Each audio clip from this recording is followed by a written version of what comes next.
नमस्कार। तो बात करते हैं हम लोग आज के मार्केट के बारे में। जैसा कि मैंने आपको कल भी बताया था कि सब कुछ अब क्रूड ऑयल पे डिपेंडेंट है। कल के दिन क्या किया है, ईरान ने एक शिप पर हमला किया है जो कि आई थिंक यूएई की थी। ठीक है, अब यूएई की जिस शिप पर हमला किया है ना, तो ईरान ये चाह रहा है कि स्ट्रेट ऑफ हॉर्मोन से एक भी शिप निकल ना पाए। अमेरिका बोल रहा है कि अब काफ़ी लोग वहाँ पर बहुत दिन से शिप पर हैं।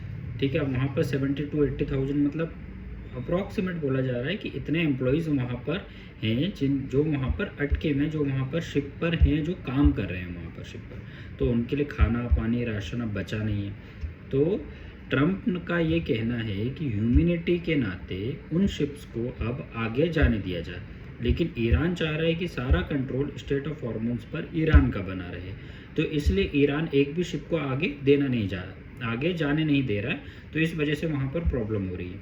कल एक शिप गई, यूएई की वो शिप थी, उस पर ईरान ने हमला किया, जिसकी वजह से थोड़ा सा जो प्रॉब्लम है वो थोड़ी सी बढ़ गई है और क्रूड ऑयल के रेट वहाँ से बढ़ना चालू हो गए। उसके अलावा उन्होंने ओमान की एक पाइपलाइन है, जिससे अभी क्या हो रहा था, ओमान से यूएई ऑलरेडी जो है क्रूड ऑयल इधर उधर लेन देन जो भी उनका चल रहा था। अब कल के दिन उन्होंने ओमान पर भी हमला किया, जिस वजह से क्या हो रहा है, अब problem crude oil continue basis पर आगे जा रहा है और प्रॉब्लम एस्केलेट हो रही है, प्रॉब्लम ख़त्म नहीं हो रही है। ईरान चाह रहा है कि उसका कब्जा हो जाए स्ट्रेट ऑफ हॉर्मोन्स पर, जो कि ऑलरेडी है, वो ईरान वहाँ पर बैठा हुआ है।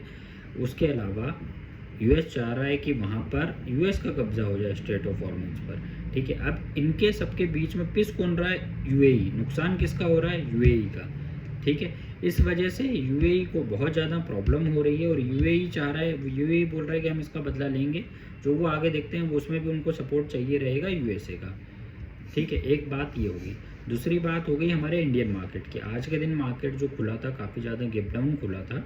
ठीक है, 24,000 के नीचे खुला था, 23,900 950 अप्रॉक्सीमेट। उसके बाद नीचे 800 के पास भी गया। बट क्या हुआ, आज के दिन में निफ्टी में एक शार्प रिकवरी आई है। अब ये रिकवरी एफआईएस की बाइंग की वजह से आई है। क्या रीज़न है इस रिकवरी के पीछे, ये अभी किसी को भी पता नहीं है। अगर ये रिकवरी मतलब आज एक्सपायरी थी, निफ्टी की वीकली एक्सपायरी थी, अगर उसकी वजह से फॉल्स रिकवरी आई है तो कल के दिन मार्केट को देखना होगा और कल के दिन में भी पॉसिबल जहाँ तक रहा मार्केट वापस से नीचे आ जाएगा। ठीक है, अभी सब कुछ डिपेंड कर रहा है क्रूड ऑयल पर, और हमारे यहाँ का जो रुपया है वो बहुत ज़्यादा वीक हो रहा है। कंटिन्यू बेसिस पर रुपया गिरा जा रहा है, जिस वजह से अभी तो ठीक है, हमें उतना प्रॉब्लम नहीं दिख रहा है, लेकिन आने वाले 2 से 3 महीने में इन्फ्लेशन बहुत तेज़ी से बढ़ सकता है। ठीक है, इन्फ्लेशन बढ़ेगा, महंगाई बढ़ेगी, पेट्रोल डीजल के रेट बढ़ सकते हैं वहाँ पर।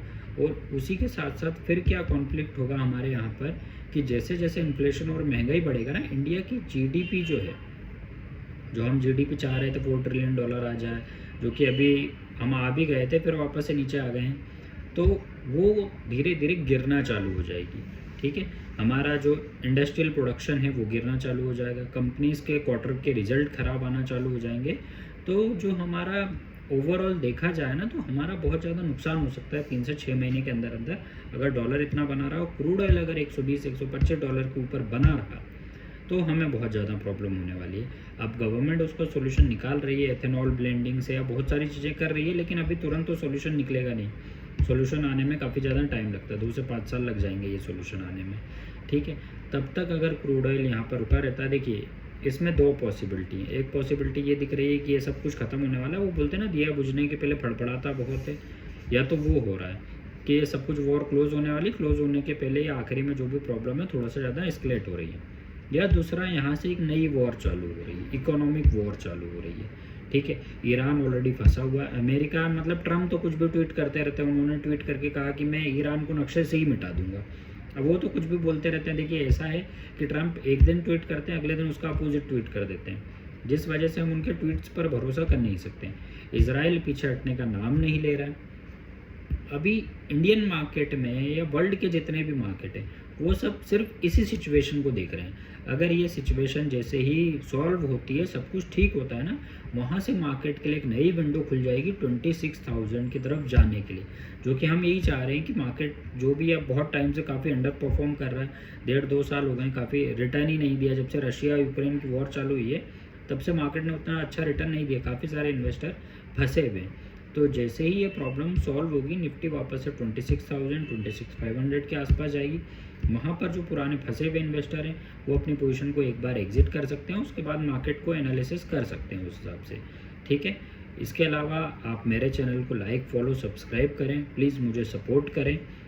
मैं आपके साथ अच्छी अच्छी जानकारी शेयर करता रहूँगा। प्लीज़ कमेंट करें अगर आपको कुछ पूछना हो, और मेरे वीडियो को लाइक, फॉलो, सब्सक्राइब ज़रूर करें। जी धन्यवाद।